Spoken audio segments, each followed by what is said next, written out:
Alrighty, welcome back to another podcast. This is episode 4 with the reoccurring guest. We got Mortis. Hello, hello, hello. How's everyone Wait, doing? you want to just go by Mortis or like... I think you know what, an alias like Mortis is fine. Because I was showing. What about Equitus? Equitus Mortis. Wasn't that your like... That's my name or gamer whatever? tag. Yeah, it's my gamer tag. I won't explain the reasoning behind it, just because like, bro, I've The explained I've explained it so many times, and people just give me the same look. But if you do want to know the It's backstory something behind weird, it, isn't it? not really. Just translate Equitus Mortis from Latin to like English, and you'll see what it is. It's just really like Just say it. You mentioned it. Now you can't like... You can't just like not say what it means. Just say it. Yeah, okay. So when I first started gaming, because like when I was in high school and everything, I wouldn't game, right? So I just really didn't do anything with like gamer tags. I didn't know like what was cool, what wasn't cool. And so when I first started gaming in 2020, I was like, I want to do something cool, right? But people always have like, basic names, right? So I looked at it, right? And there's like 4 horsemen that's mentioned in Revelations, right? And Yeah. one of them is the horseman of death, right? You have horseman of famine, and horseman of war. Wait, And, I was you like- named yourself the horseman of death? and so if you take the word horseman of death and you translate it to Latin, it's Equitus Mortis. Damn. So, Okay. so I kept that as my gamer tag, and then after that, I just kind of like kept it consistent. I just kept it across the board. I think there's only one game. I don't know if that's weird, like demonic, or if that's kind of cool. As a gamer tag, I think that's sick. Well, Horseman of Death, that's pretty sick. As a gamer Yeah. tag, Well, I could be wrong. And like, if there's anyone who is more knowledgeable in the biblical context than I am, please do let me know. But I'm pretty sure the Horseman of Death comes in as a warning in Revelation's time, and they're not really labeled as like demons or satanic. They're just like yeah. kind of brought up on this earth like famine. Now, again, I'm not the most knowledgeable in Revelations. It's a lot of compact knowledge and a series of events, but it's not really demonic. But would I use it as a gamer tag? Not really. But now that I'm here, But it's a sick gamer tag. Though. Wait, what does Mortis mean? Like just Mortis? Does that mean like just death, or does that be Yeah. horseman? No. So Mortis means death, because when I was trying to play Overwatch, apparently someone already had the name Equitus Mortis. So I had to change it up. So I did Horseman of Life, right? And that was Equitum Vitae. So Equit or Equitum Equitus is Horseman of, and Mortis is death, post mortem, post death, and Vitae means life. So Equitus Mortis. So I feel like having an alias of just Mortis just means that I'm just death, which is a little weird. No, that's kind of, you can argue that that's demonic. Okay. Yeah, but so yeah, if you want to put Equitus Mortis, you can put Equitus Mortis. If you want to put Mortis, I think that might just keep it more simple. I don't have a preference for it, but Yeah, I'm just gonna keep it Mortis. I think it's shorter, it's easier to say, straight to the point. now the world knows. Now I'm just gonna get bullied for my name. Okay, as a gamer tag, I think that's pretty sick. But anyways, let's get into this episode. So last week we did episode 3, which we had a whole agenda planned out, but the funniest turn of events, we hit not any single one of those points. Not even we didn't even mention it. Like we just went completely waffle the entire hour 30 minutes, I think. It's a great way to start the podcast of Waffle Club, because we had 2 main points that we realistically wanted to talk about, and it just didn't happen. Like there was in no point any connection to those 2 points. We just kept talking. I mean that's the beauty of the podcast, right? It's just you're supposed to just waffle I that's why I like me personally, like whenever I'm making like content and stuff, right? Like I hate writing scripts. That's like the one thing I hate doing. I just like to do things on the spot, because if I write a script out and I try to read it, it just feels super unnatural. It just doesn't feel real. So then I just like to go off the dome, which is why I like streaming a lot more, because everything you do is just off the dome. You just do it on the spot. But like scripted YouTube videos are just much harder in my opinion. But for some people, it's the other way around. Like it's a lot harder for them to come up with stuff on the spot. Yeah, I mean, improv is hard because like it depends on the type of brain you have, right? Because like if your brain is something that can get points and then the point of like connecting from point to point is easy for you, then you can do improv, right? But if you can't do that, right? Like let's say right now we want to talk about our 2 points. We know that eventually in this podcast we'll talk about it, right? So anything in between is just kind of filler, right? We know how to fill in that space, but for some people that's just not the case, right? If I want to do some kind of skit or short film, you got to have a script. You got to be able to know like what's going to come after, what's going to happen before, how do you position yourself. But this is just like boys talking, right? Like you got people watching and hearing this podcast, but it is just like I'm talking about like outside of that, like when I make like regular videos and stuff, because I got like a couple of ideas that I want to do and that I wrote scripts for, and every time I try to record it, it's just super awkward. It doesn't feel natural. So then like I just try to take those ideas, instead of writing a script, I just do a stream on it and then just edit it into like a regular video. So the final product would still look like it was like I had a script or whatever, but it was just a live stream which I edited into a regular video. Which, I mean, it's a lot more steps to get to the final product, but I feel like it's a lot easier while you're doing it. I don't know. But anyways, instead of veering off the topic, the two main points we had last week was like the wisdom tooth stuff and the bridge. You want to start with the bridge situation? So, if you guys didn't know, he's a engineer, so he's worked with a lot of bridges. He has a lot of experience breaking and building bridges, I believe. I mean, just a little bit more context. So I'm not an engineer, but I am an engineering student. And I worked like future engineer. Future engineer. There you go. And I've worked in like the civil engineering field. So I just finished my last internship, which was with a company that works in heavy construction. So stuff like bridge building, bridge demolitions, road widening, all that stuff. And I wouldn't call myself like the expert or the professional. This is the most expert opinion I could afford on this podcast. So yeah, this is the best we got. Yeah. And also for a little bit more context, we're talking about the bridge that collapsed and broke in Baltimore. In Baltimore, that got collided by the runaway ship, or the ship that lost all like electricity and like connection to its generators. But and so like I wouldn't say I know everything about bridges, but enough to know when certain things were done too poorly or done too wrong. Just because like unlike most industries, like you can't afford mistakes in any industry, but in heavy construction you just cannot afford mistakes, because mistakes means that like there's life in jeopardy and there's people who are most likely going to be affected at a very high scale, right? And it's just something that shouldn't be taken lightly. Even on our site, any kind of design factor that's taken into account, whatever that safety number is, it's always multiplied by an extra safety factor. And that's just kind of the clock in the background is going crazy.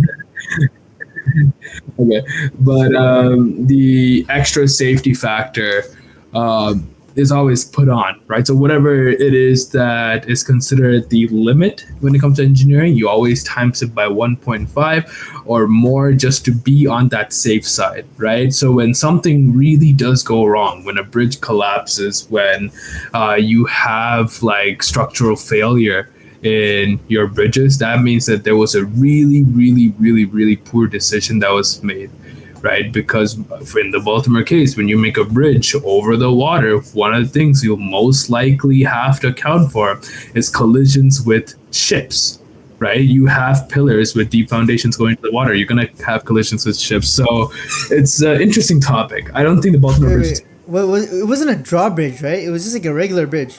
It was a regular structural, like... It's meant for like ships to go under, but like not for big ships to go through, because obviously it can't open up. Mm-hmm. Yeah, it was meant for like average cargo ships. But if you look at the Baltimore Bridge, like it has enough space, right? And more. Like when you look at like the vertical distance between like the seawater level or level of seawater and like the bottom of the bridge, right? The ship was way under the clearance limit, right? So like how did it like make contact then? So the way apparently the story is, and again, I can be corrected, but at least from the video, you had a ship that was trying to cross under the bridge in the middle of the night, and the ship lost connections to its generator and motors, and kind of started drifting away. And then the ship drifted towards one of the piers of the bridge and hit the not the foundation, but hit the pier, right? The one that was right along the sea level, like the column or the pier cap or whatever it is at that point, and it hits it, basically failing that pier. And once that pier failed, the whole bridge kind of just collapsed, right? Because once that pier was hit, I think according to the image, there was like two or three piers, and once that pier was hit, that section of the bridge dropped, and then when that section of the bridge dropped, there was connective trusses or trusses to other parts of the bridge, and then that dropped, and those piers failed, and then it just kept continuing, kind of like a domino effect, right? Do you think it was an inside job, by the way? I heard some theories. Now, these are just conspiracy theories, but apparently it was like insurance fraud or something. I don't know. Again, I don't know, bro. Like this is very different from like you remember there was a case, I think it was last year or the year before. There was a housing development that was done like off the city, and someone went and like torched up like half the houses because apparently they had like investments or insurance in that like housing development, and just before the housing development was finished, they torched the houses to get that money. And it was like a huge thing. Like that, I think there was like about like 50 something homes there that all got torched down. It was like huge news. This was around the same time where like you had that one Wait, this oil. happened here? This happened here, yeah. And then Okay, this is I around didn't the hear same about this. bro. It was just a series of bad events. Like there was like an oil tanker that was driving towards like the east, I think around like Oshawa Ajax, and like it got hit by another car in the middle of the night, and then like that exploded under the bridge, and that was a whole thing. Like I forget when it was, but like basically that when you try to do insurance scams, like bro, torching up a couple like in or inhabited like housing development, like sure you're gonna get like screwed up and you're gonna go to jail for sure, right? But like if hitting the bridge is an inside job and you're killing like what was it, like 15 people that were like undiscovered or something like that, like bro, it's gets a little bit more serious then, right? Because at that point like you get into like murder charges and like manslaughter charges and like some But type like, of okay, in this case, like, who do you think is at fault? Like, was it the ship, or was it the bridge? Like, would the ship have should the ship have known that it would not cleared and should have like backed away or tried later or whatever? Or do you no. think it was the people who built the bridge that were at I fault? So I can tell you, working in the civil industry field, whenever something wrong happens, especially when it's pertaining to the structure, right? One, there's a heavy emphasis on like lawyers coming into it, and like the Ministry of Transportation coming into it and checking out what is realistically wrong.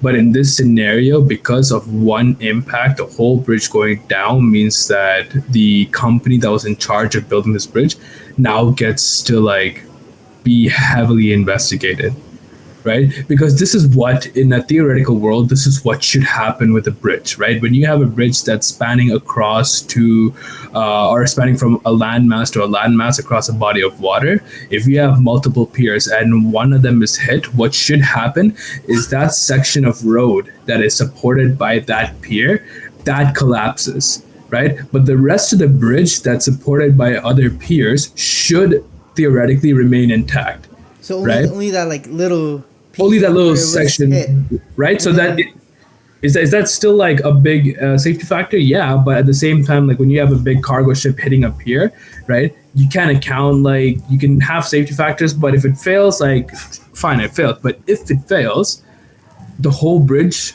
shouldn't go down with just one pier, right? And if you look at the video, it's not even a central pier, right? It's like one of the piers off to like one side of the bridge.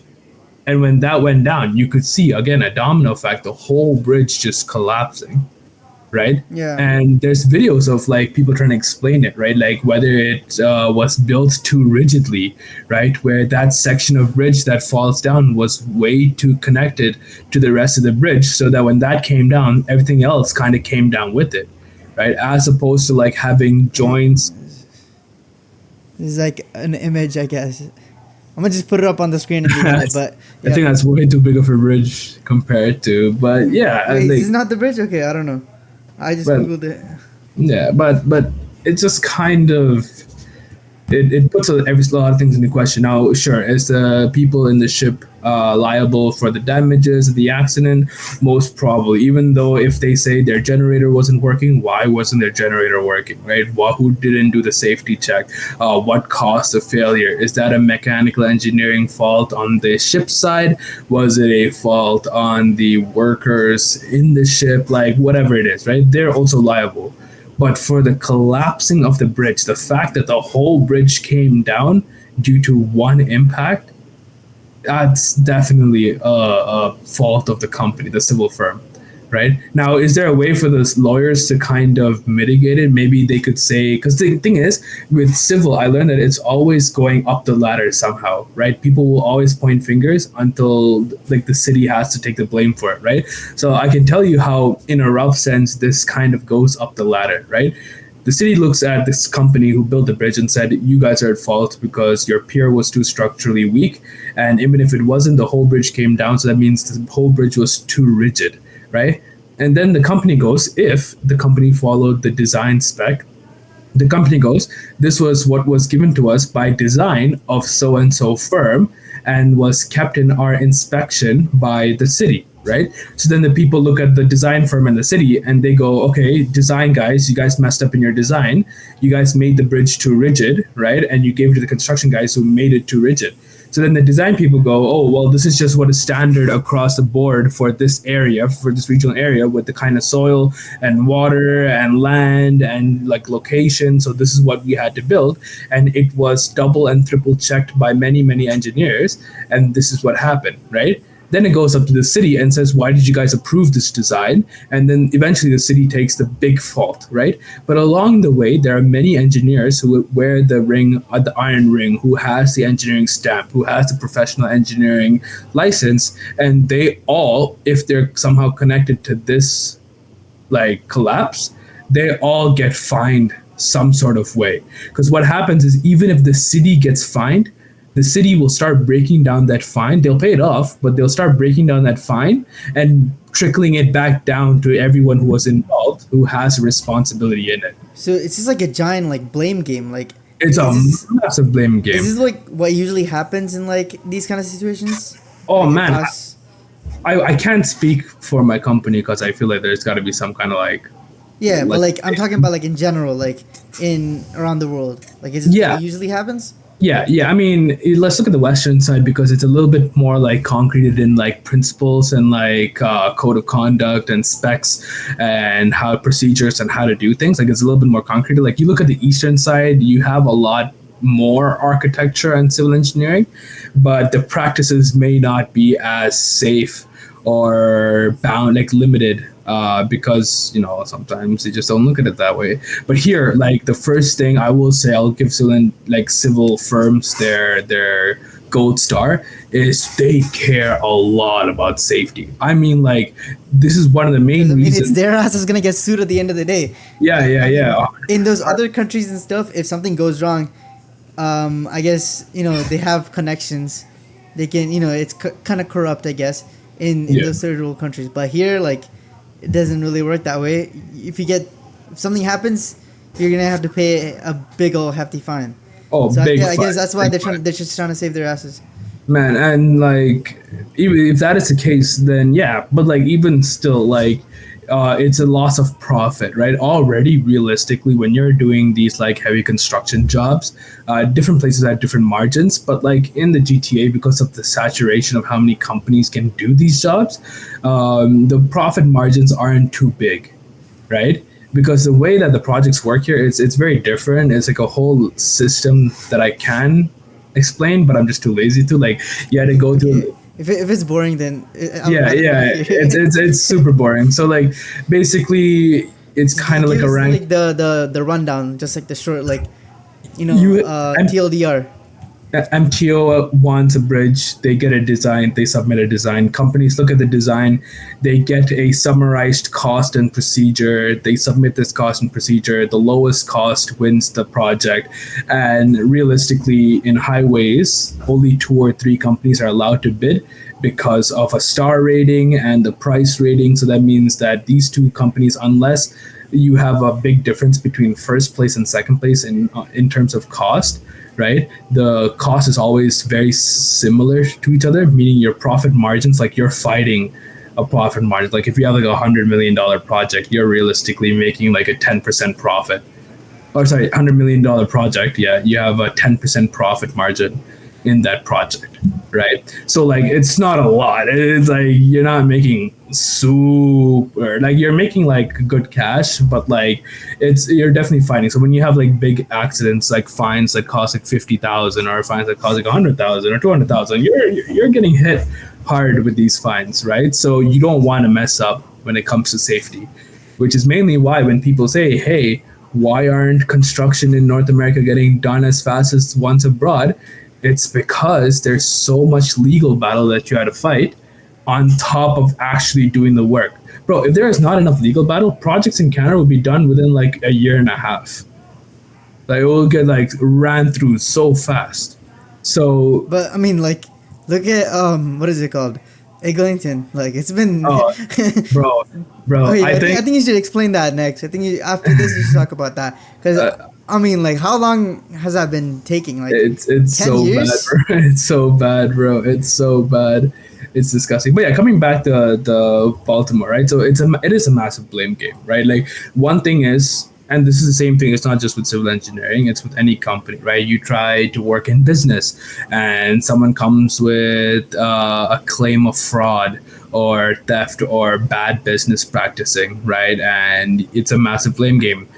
Someone goes to what's another issue, a hospital, and finds one of the head doctors that's been prescribing medicine to their patients to get a little bit more cash. Massive blame game, right? Like any industry is a massive blame game when things hit the I fan. mean, who really wants to take all the blame though? Like, nobody wants to do that. So obviously, it's gonna just people are just gonna be pointing fingers. Even like Right. smaller things, like even outside of business and like outside of engineering, like even if you look at kids, right?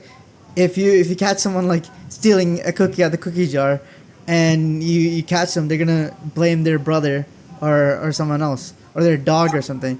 I think it's just like naturally like how like humans are basically like wired, just trying to Mhm. like avoid I guess like danger, Yeah. so you shift the blame to someone else so you can avoid that danger. You can trace this all the way back to like Adam and Eve, kind of like a little bit. Yeah, the first lie that happened was when God came down and looked at Adam and said, "Hey, why have you sinned?" And he goes, "Oh no, it's Eve's Not fault. me. It was her. Yeah, she ate the fruit, right?" And so, like, exactly, man. Like humans are in undoubtedly like safe to lie. Innate. Yeah, So just like it's in the nature of us to like when things get serious and we feel the guilt of our actions. The easiest way to get rid of that guilt is making sure the consequences lay on someone else that's not us, exactly. right?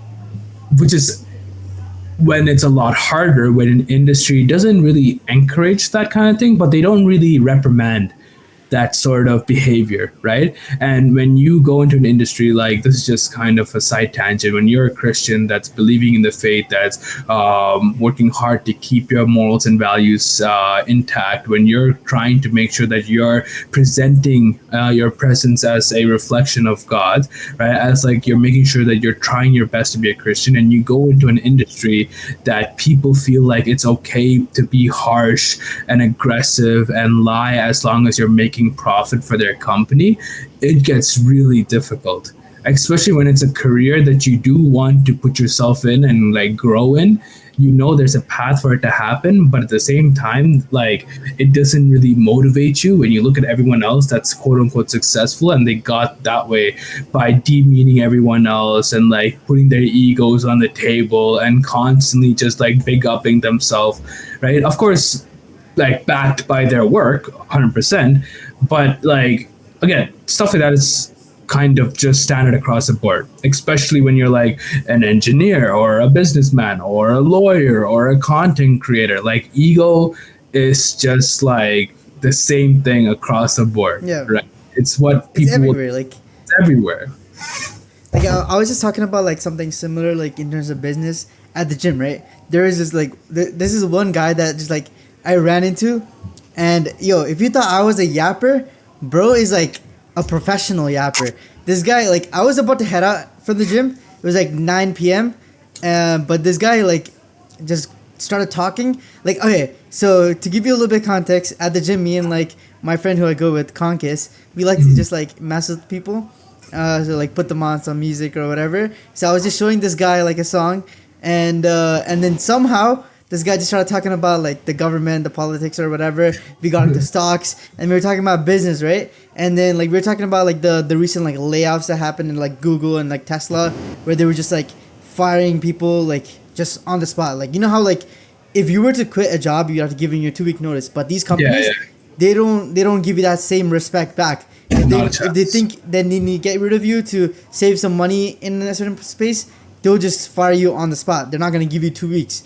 So we're just kind of like talking about like other like practices in business that like is like kind of like, I don't know, like not like what's the word?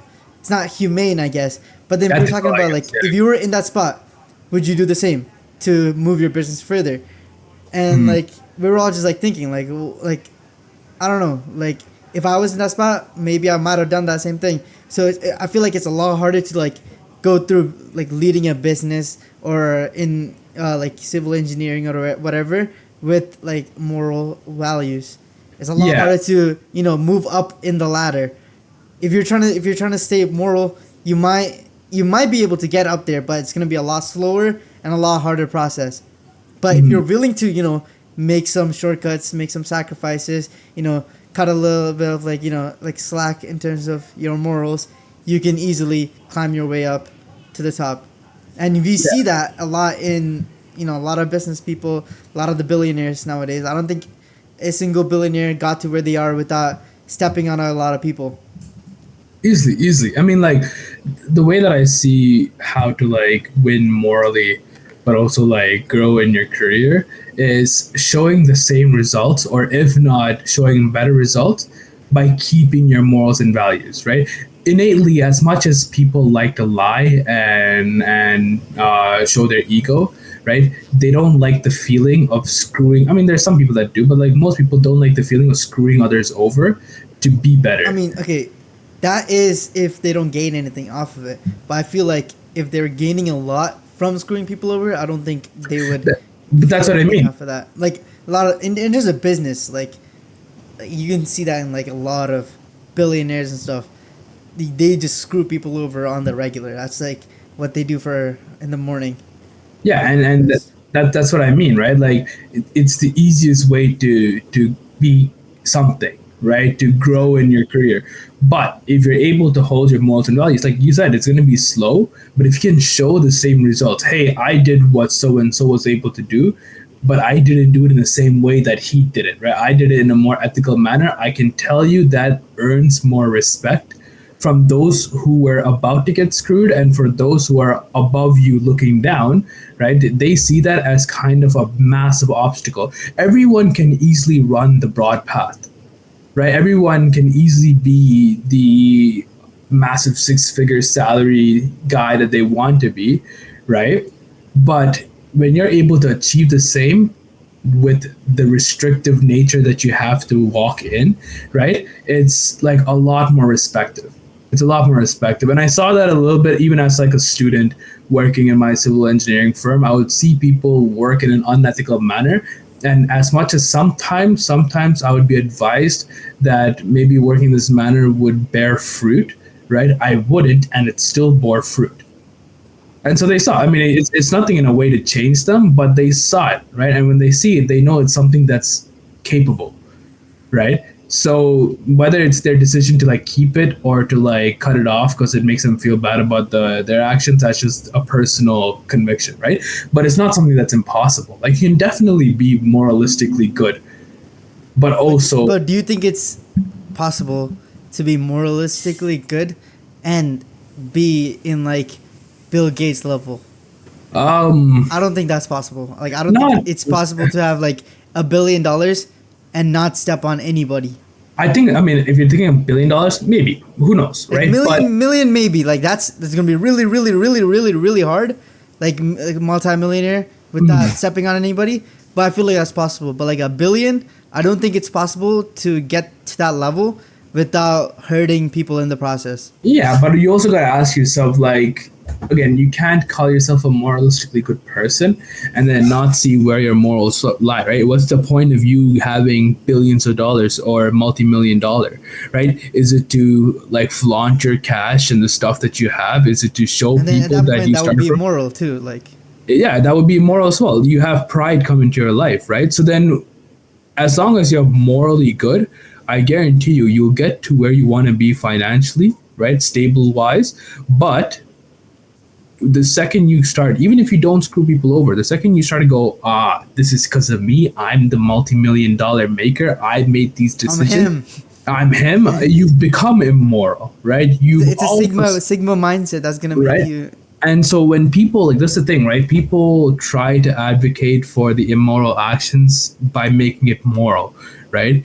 People who are in the environment showing that they have multi-million dollars in like luxury And we cars and touched on expensive this last houses. week with like these courses run by like people like Andrew Tate and all these other gurus that, at the end of the day, if you actually look through their content, they are promoting like immoral ways to make Yeah, the yeah. maximum amount of money through it. And it's just like, and when, like, the problem is when I say, oh, I want to make a lot of money, right? And then I look out into the world, and the people that I see back telling me that they've made a lot of money are the people that who have stepped over other people, right? You don't see a lot of people that's made that money, made the lifestyle without having to be immoral. Why? Because they found their peace, right? They found their happiness, and they're probably working in their communities to encourage other people to be the same. But they're not going on like Twitch, or they're not going on like Spotify or YouTube and saying that, hey, I got a Bugatti last week and I got these 10 watches and I got put in jail. But like, that's just because I'm a Sigma. Right, and that's what you gotta be. You got a weak male mentality, and you gotta have a strong male mentality. So follow me, do what I do, right? I don't know if I talked about this with you or the yapper at the gym, but like we were like I think wait, did I mention this last podcast or no? Like What the? about how like these like gurus, like you only see Yeah, we talked gurus about be last on podcast. not like about gurus, but like about how you don't see actual millionaires and billionaires on social media talking about how they got rich, but you would see these people who make their money off of social media going on social media saying how they got rich through their business. In reality, they're making their money through the courses and through their online persona. Did we touch on that? I don't think we did. I don't think we did. But we talked I about basically gurus and just gave you the hustler gist of and all it. that. Like Yeah. that was basically the gist of it. But I think I talked about this with the guy at the gym, and yeah, I mean, like talking about the same thing, like how like you see all of these like millionaires, bro. Bro, that's crazy. Cause the whole house shook, bro. I could feel the whole house shake when he came in, bro. It's like, Yo. freaking earthquake, bro. I felt my house shake when he did that. Bro. That's crazy. It's kind of wide, but yeah. Another Rogers outbreak, bro. But we were talking about how like you don't see any like actual people that made their money through their business go on social media and give up their secrets unless they're really really nice or whatever, but that's really rare. You don't see any of these guys on social media talking about how they got rich because obviously they want to keep that to themselves. If more people know about it, then then that method doesn't really work anymore. But you see only people you see on social media are these gurus like Andrew Tate or whatever, and they all make their money making these courses, selling these dreams to kids, and it's all just BS at the end. Yeah, man. I mean, you look at history, and I want to wrap this up real quick. I feel like this is gonna be a short podcast, just because I gotta go help my dad out with something. But like anything, right? In history, absolutely anything that is hard to achieve gets marketed as easy to achieve, and more often than not, the result is a lot of people understanding their failure, right? You want something, you gotta work hard for it, man. It's not something that'll ever come easy to you, right? Exactly. You can't make millions of dollars in like a couple of weeks. Even if you see TikTokers that got like overnight famous and they're really trying to milk it, right? You gotta understand that they do that by selling a part of their personality that they wanted when they were pre-famous or pre a And the celebrity. important thing to know is that the quicker you get the money, the quicker the money leaves you. And Easily. you see this in the example you just brought up with the TikTokers, right? You see these people blowing up overnight, and a month later, that TikTok trend that they were famous for is dead, and now they're nobodies. They're worse off than they were before. We touched on this last week as well. Like the thing is, again, 30 minutes of fame and all that could be true, right? But are you willing to sacrifice your self morale? Are you willing to sacrifice whatever good nature that you've spent your whole life building up just so that like you can chase this taste of like being a celebrity? Look at every celebrity that got overnight famous, right? Look at all celebrities that's worked and built an empire right now, right? You look on Not even just Instagram, celebrities, even like YouTube. in business as well. Like if you look at companies that just like shot up overnight, they tend to just fall off overnight as well. Yeah, They and never really last. what's left over is just like this outlook on that person that they've been like chasing like a dog just so that like they could have this fall off, right? I Like was watching true. this. Yeah, wait, go on. No, I was just gonna say like true happiness. Like sure, if you try to chase money, like you'll get like some kind of temporary happiness, right? And you can be truly happy with money as well. But the strive for true happiness is so far away from what you're being fed on social media and by the people that you look up to. It's not even funny, right? Like at this rate, people start to find true happiness less and less, right? Because there's just no one that's telling you what where to look at to find true joy and true happiness. Exactly. And I was watching this like biopic couple like a year ago. Have you heard of the company WeWork? Mm-mm.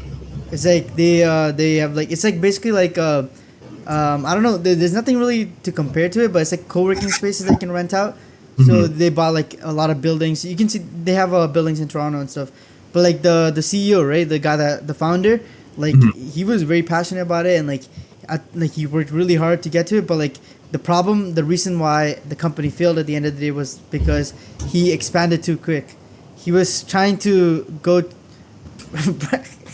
I had to share this Bruce, no, wait, did you wear that for the podcast? No, no. Actually, the funniest thing is I have a lot of these shirts just in my closet. So I woke up with this. I just No noticed that way. I'm wearing it. So I'm like, yo, I gotta show it.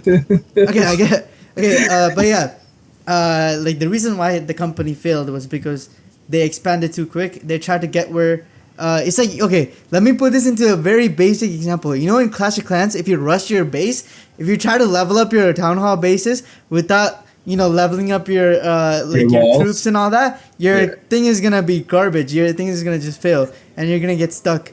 Not gonna able to generate enough. What is it called? What's that purple stuff called again? Elixir. Yeah, exactly. And then you won't be able to grow your town or whatever. So at the end of the day, baby steps are better than trying to rush the process. You should never rush the process, Used to. and never step on people to rush the process and get to the top. Because if you get to the top quick, chances are you're gonna fall off quick as well. Easily. I learned, I think one of the most important advices I've learned from someone who's a PMP and working at like a high level position is that once you start to climb, right? Once you really start to climb and put your name out there, you are a finger tap away from being known, right? And I don't mean that in terms of being a celebrity. I mean, the second you want to strive for like a project manager position, right? Every project manager, if they want to know who you are, will know who you are, right? Every bad action that you've done gets plastered on a poster, and every good thing that you've done gets expedited to other people who can utilize that good feature, right? So the second you start to kick people out and start to push people down, right? It only takes one exposure to show that you're a bad person to be labeled that for the rest of your career, right? Exactly. It becomes very important that you learn the disciplines and habits required to be a good person in the industry, from the get-go, right? It's not something that you learn once you become a manager, or once you become like an operational like director, right? But the second you are at the lowest level of your company, you got to start practicing those good habits, because the second you start to like kick someone down or speak behind other people or practice poor procedures or practices, it gets really bad the second you want to grow in that career. It's always gonna come back. It always comes And back. before we end off, one thing I want to talk about back to the Baltimore Bridge incident is something that's kind of related to like what we talked about last week, is how quick people were to make memes about it. Like, you see, like nowadays, like if something happens, like, something tragic happens where people actually end up like dying or whatever. You see like memes coming out of it regardless, and they're all just like making fun of the event in some way, shape, or form, and it's quick as well. Like, how do these people like make it so fast? It's so bad because of how diluted people's outlook on tragic events are, bro. You Yeah, do like understand everybody gets desensitized to it. Like you see the easily. amount of 9/11 memes that are on the internet. Like it's actually like kind of crazy. But And thing we is, don't even feel anything about it at this point. Like it just feels like 9/11. Like because I mean I wasn't alive for that, but like I guess it's more tragic for people that experienced it. But like even then, like people just it doesn't feel like it actually happened in real life at this point. It just feels like something that happened on the internet, like part of a movie or whatever, and Yeah. it just gets like dramatized in like memes everywhere. that's the thing. We're so like going back to the last podcast. We should probably end this soon. But like Yeah. the whole brain rot, right? The fact that like we don't have the attention span to really like care about things that happen around the world, bro. The what was it? The explosion that happened in the Middle East like years Lebanon, ago. right? Lebanon, Yeah, right. Beirut, I think. Beer and like bro, it was a terrible accident. People made memes of that. The submarine collapsing, like bro, there were billionaires Oh, and kids submarines, and yeah. families, right? People made memes of it. This Baltimore bridge, right? It almost like 15 people are gone missing and probably dead from it, right? And people are making fun of like Baltimore's accent, right? When 9/11 happened, Hey, Baltimore accent. That's I don't know how that's related to the bridge incident. I don't know why you snuck that in there. No, it's like people like I remember when it came out, right? There was a news interview that happened with people talking about the bridge, and the only thing people cared about was the fact that their Baltimore accent sounded so like weird. I'm like, bro, who cares about the accent, bro? Yeah, I was like, bro, and so like when 9/11 happened, it shocked the country. Right, it shocked the country. It's only now, once meme culture became a thing, that people make fun of it. But like, bro, you Like could imagine if it happened now. Like if something like 9/11 happened now, like there would be memes about it on the same exact day. You would It's see edits on TikTok with like Yeet or like Drake playing in the background. You see like crazy transitions with like the planes or whatever. Yeah, you'll see like anime edits. You'll see like anime edits and everything with it, or like you'll see like what is it like bowling animations or something. It's crazy, man. It's absolutely nuts that we can desensitize tragic events around the world to such like 5 minute, not even 5 minute, 5 second clips. Right, that it's crazy. It's scary, man. The fact that like I know if tomorrow there was a whole nuclear warfare, that there would still be people that the first thing they do is go to the internet and make a little meme out of it, right? Bro, there was memes when like remember North Korea and like threatened threatened to U.S. There were memes about like TikTokers and furries going into wars and stuff, and you just see them with like Nerf guns and making this whole. Like I won't lie, bro. It's a little funny. It's a little funny for sure. Yeah, it was funny, but like if you think about it, it's crazy. But that's the thing. That's what they want you to do. They don't want you to think about it. It's only crazy if you think about it. If you just turn off your brain and just watch it, it's hilarious. But the moment you just look at it a little bit longer, then you start to realize how scary it is. Easily, man. Like, bro, I can expect like people don't understand like the Vietnam War and like World War II. These were like terrible, man. Like people genuinely whole outlooks. I guarantee you, if our generation went to war right now and experienced the same thing, 65 or at least half of our generation won't be able to handle the amount of mental trauma and stress. Like people walk around and go, oh, I have mental trauma, I have mental stress, I'm not able to cope with this. That's and they're like, talking. it's just a cool thing to have now, having PTSD or like trauma, childhood. And like trauma. some of them are definitely like they're like but I feel like the understandable. large majority of the people that are like faking it are kind of like overshadow the people that actually go through it. Which to the point makes it so that people actually go through it don't get the help they need. it's like, oh, I have 6 courses in uni, and my friend or my best friend, they said that I'm a bad friend. I have so much trauma and I can't handle. Like, bro, people died, Depression, right? Like, faking depression and stuff. I don't want to compare like what is it, bananas to apples. Like, Yeah. different people handle stress differently, but where our generation is now, we cannot handle the same stress that people who went through World War II. It's like, oh, well, our grandparents, like, they don't understand us because we're in this new generation and cyberbullying is a thing. Like, yes, you're right. But you do not understand the feeling of standing with people who you've known for years on end. Like, the World War II wasn't just a 1 year thing, right? You stood with people on years on end, and then you see them get shot in the head, getting their limbs torn off, getting blown to millions of pieces. That's not okay, right? Exactly. That PTSD is not the same as if someone's best friend went behind their back and hung out with a different group of friends. It's not the same. And so, like, again, don't want to compare. I want to quote Tyler the Creator before he ended off. Can't believe cyber bullying is real. Just turn that shit off, man. Like your PC. That's crazy. I don't even know. That's funny, but like, yeah, man. Like, there's so many preventable measures for like our problems, right? There's no preventable measure for like war, but yeah, I think that's a good place to end it up. Thanks for coming on, bro. We talked about the bridge incident, and then finally one of our one of our 2 things that we wanted to talk about. I guess we can cover the next topic later on, but yeah, it was a good podcast. Yeah, I'll see you guys in the next one. Make sure you guys stream this on Spotify. Thank you, everyone. Everywhere. I'm gonna just keep the audio on Spotify from now on. Video is just gonna stay on YouTube, but Spotify is gonna be audio only. All right. See you guys in the next one. Peace.